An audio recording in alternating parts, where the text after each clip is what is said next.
Manchester United 0, Tottenham Hotspur 3. United completely battered at home once again this season. It was Liverpool a few weeks ago. It's Tottenham now. Whenever we play a top team, United completely crumble, capitulate, don't get out of the blocks and just put in a woeful performance. Today, though, Joe, felt even worse to me than the Liverpool one. Obviously, there's not the rivalry, but in terms of a beatable team put in front of you, to look that bad, that far off the pace, and get, basically blitzed like United did, how absolutely terrible was that? Not just for United's top 4 chances this season, but Ten Hag and his career at Manchester United. I don't know how you even break that down. The first 45 minutes were just absolute, just one of the most ridiculous displays I've seen in a Man United shirt. Obviously, things don't go your way in the first few minutes, but it's not about that. It's about how you pick yourself up from that.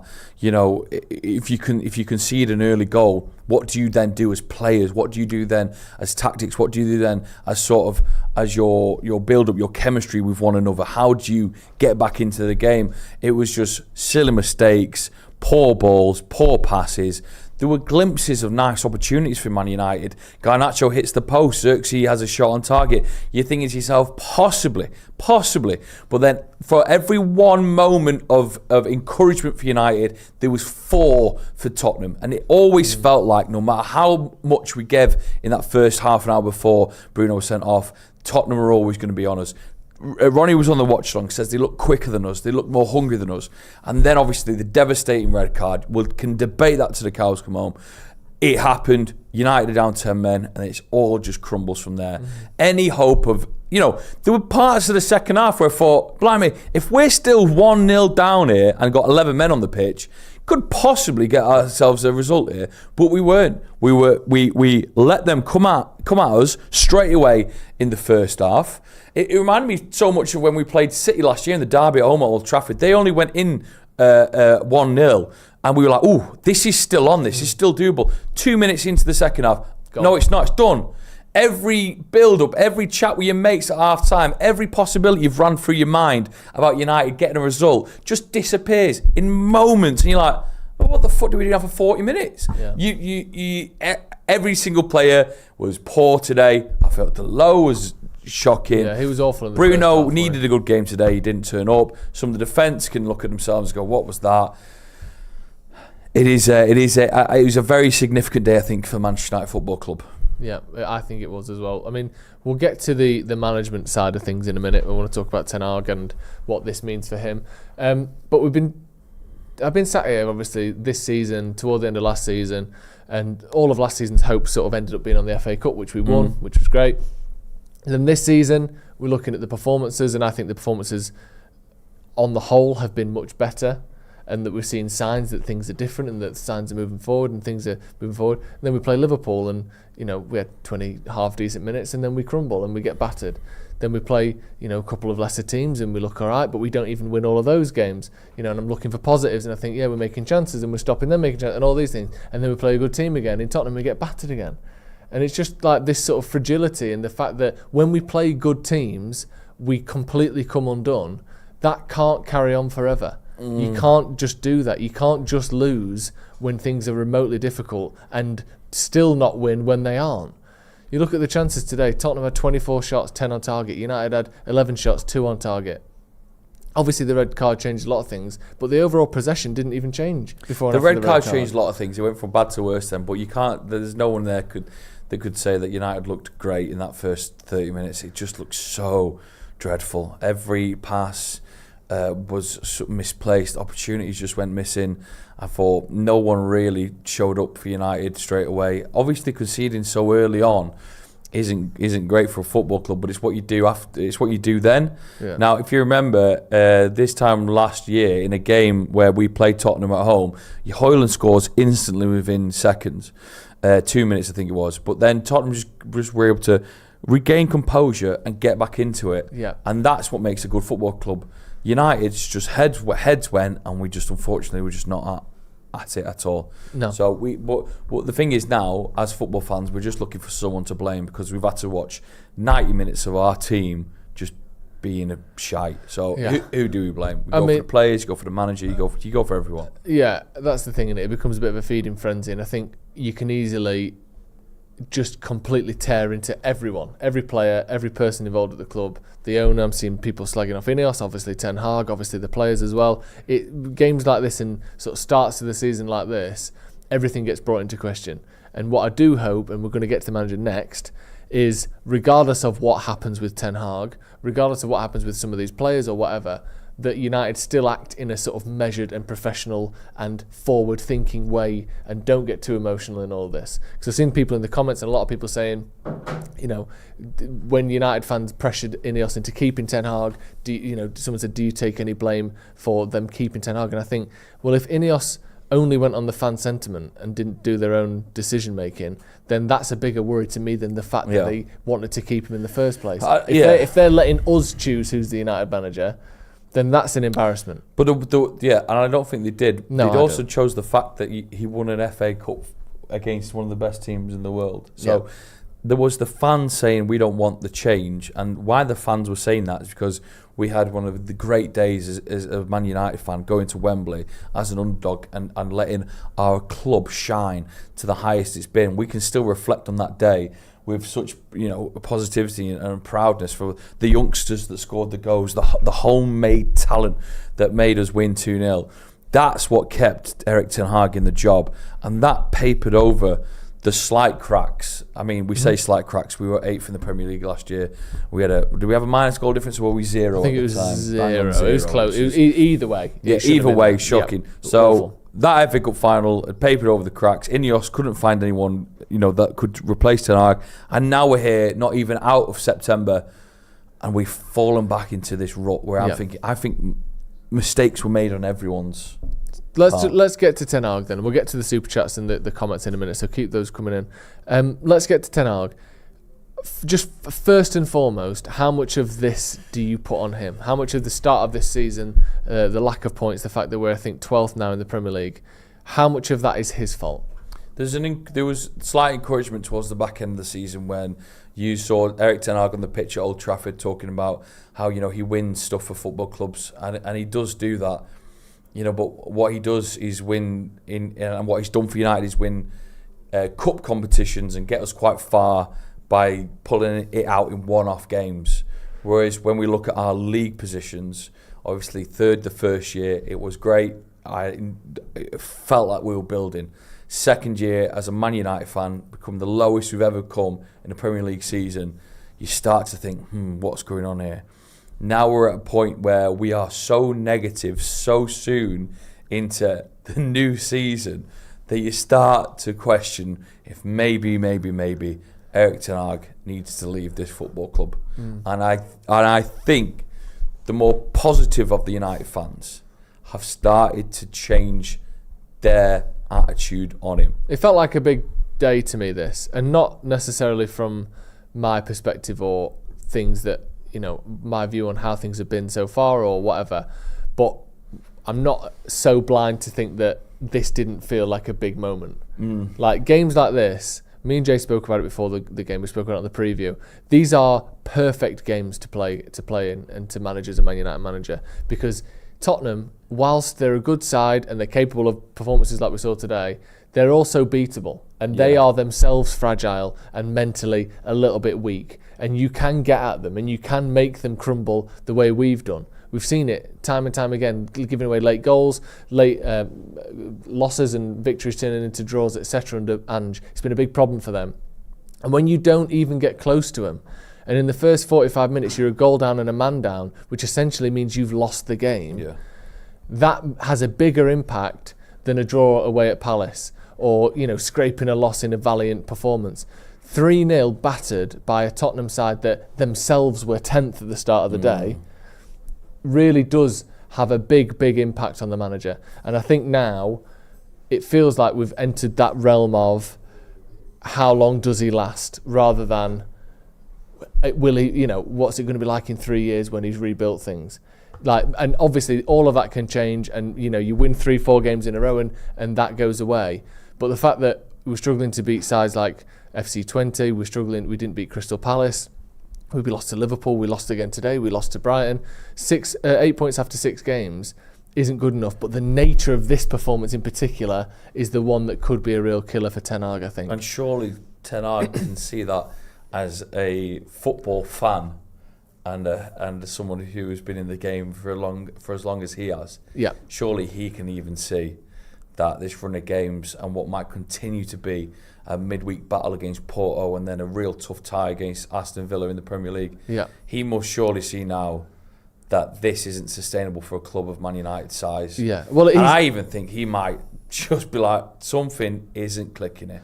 I think what has to happen now, because this is the thing is, like, I talk about performances, and I think that United have, in certain games this season, been unlucky with results. But when the ones where you play well, like Brighton, like Crystal Palace, like FC20, I don't think we played great, but we were decent. When you don't win those games, and you also lose the games where you play badly, you end up in a position where you're just never winning. Yeah. Do you know what I mean? United have won 2 games or 3 games this season out of the first 8. It's just not good enough. And I think you put more and more pressure on, and this team today played like one that looked like they were full of pressure. Yeah. They looked nervous. They didn't look like they know what they were doing. Tottenham got the better of them, and Tottenham almost used our nerves and our eagerness to get things right to their advantage. Yeah. They allowed us to come onto them and play balls in behind. They played 1-2s knowing that we were going to be running like headless chickens trying to get the ball off them. They basically tricked us and our passion into counting and working against us, which is very good and impressive by them. But also, the more desperate you get, the more you have performances like this where you just don't get near anyone because you're so keen to do the right thing that you're sloppy and you make mistakes and you get sent off, and you have gaps in the defence and all that. No player is showing their worth for United at the minute either. There's no one who can hold their head high in what we do. From even our young, bright talent that we enjoy watching so much, unfortunately, they're not having a great spell. From Mainu and Garnacho, I love them to bits, but I think this whole thing is affecting them.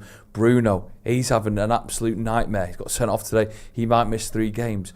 Our back 4, we can't blame the new signings yet because they're still trying to get their foot in the game. But I look at Martinez and he looks a shadow of this leader that I saw in the first season. Obviously, he's coming back from an injury of last year. And then you go up top and you think of the new signings of Højlund. He's been at United for a year. Xerxes, he was looking a bit sloppy today.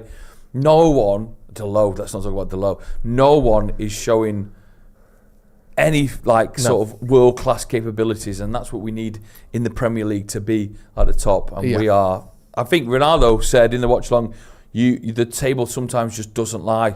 And right now we are, 12th? Yeah. Let me get through some of these super chats. LMP22KZ says, we are down but not out. Spurs lose 1 game and we win 1, and we're on the same points. No Bruno might be lucky with the red card in the end. Time off and the team will play better with his style. Very positive outlook there, which I is a very positive respect. Outlook. But we don't want to be on the same points as Spurs. We want to be on the same points as the teams in the top 4, because that has to be part of our ambition. Amar says, I really wanted this to work out for Ten Hag, but I think it's clear that Ten Hag cannot figure out the league, and his tactics are too naive. We really struggled against their press today. Do you know those games against like Brighton and stuff and Brentford, where the opposition's press just completely fucks us? Yeah. That was one of them today. Do you know where we never got to grips with it? We couldn't play out the back. We kept giving the ball away.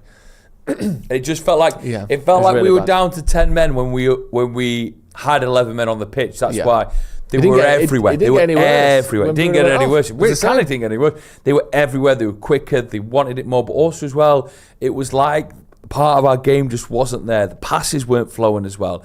Our touches were heavier. We were just knocking the ball out of play now and again. There was parts where Xerxes just sort of, and Rashford just sort of, oh, well, the ball's now out for a throw-in. No idea why. We just let it slip. Do you think we missed, and I don't mean Eriksen, I don't think he should have played 5 games in a row, but a player like that in the middle, someone who can link the play up a little bit better when we're trying to play out against a really, good pressing side? Or is it just just well, you would look at maybe too little. Was there an opportunity for Erik ten Hag to drop Bruno Fernandes and bring someone in, knowing that Bruno's not having the greatest run of form? It's tricky because Bruno's the captain of our football club, and that's why he's on the pitch.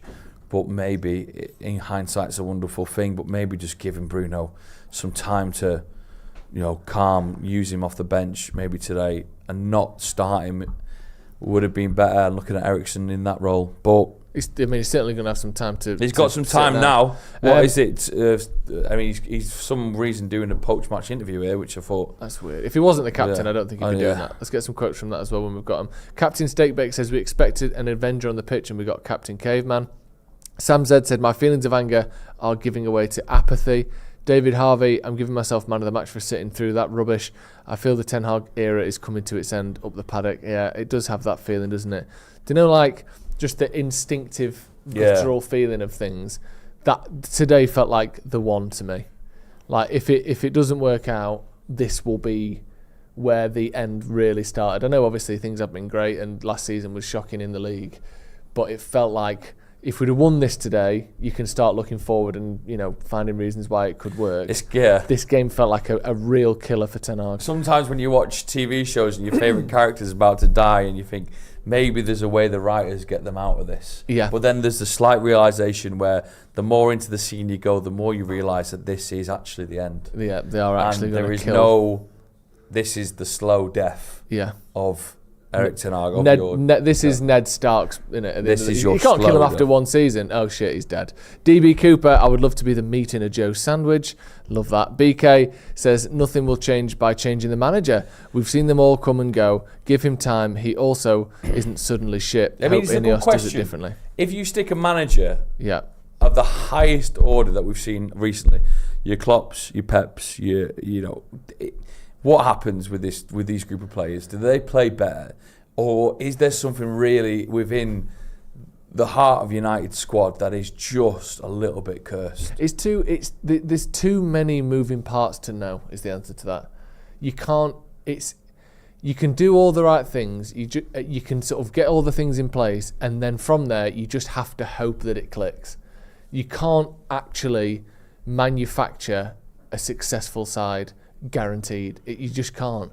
Like, there's been plenty of teams with money who haven't been able to do it, teams who have done it on a shoestring. Like, look at that Leicester side, and they're probably a bad example because they were such a freak team. But look what is capable when things click. Teams like Leicester can win the league. And on the other hand, teams like United, who spend 150, 200 million every summer, can be nowhere near winning the league for a decade. It doesn't always make sense, and there's an element of luck, and all you can do as owners and as fans and as the players is try to do the right thing every time you have a crossroads. Try and do the right thing.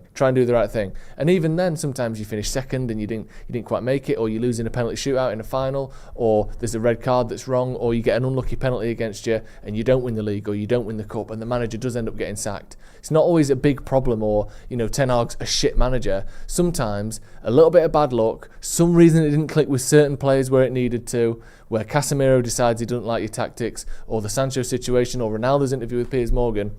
Sometimes things just get away from you, and you end up in a situation where, yes, you make loads of chances against Palace, but you didn't win. Yes, you had the goals disallowed against Brighton, but you didn't win. And then you have games like today where you go, and a lot of people have that sobering moment where you get a slap round the face and you realise this isn't working. And as much as we want it to, and as much as I want it to, and I still wouldn't, I'm not saying I would sack him, but you have those moments where you go, this doesn't feel like it's going to have a happy ending anymore. Which is horrible to admit. And you do wonder what the final glasses of red wine in the board section of Old Trafford are sipping and talking about now. And you've got heroes and legends that were in the stadium stands today. They'll all be nattering. You've got a board that is in charge of Manchester United Football Club. Their first challenge probably right now is what to do with Erik Ten Hag. And we've got a new CEO, and this is one of his first initial things that he's going to have to try and figure out if it's stick or stay right now. Yeah. A few super chats. Ferdaus Mohammed. This feels like a turning point for Ten Hag that Jay has always mentioned. The lack of cohesion on the pitch is what irritates me.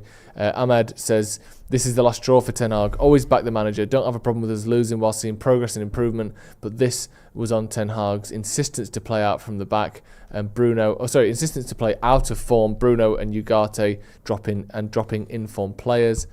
Kazmofo. This team needs proper togetherness. Their faces and their body language after every misplaced pass seems like they despise each other and don't want to play. Discombobulate. Onana was awesome today. He was the reason we didn't lose 6-0. He was good today, in fairness to him.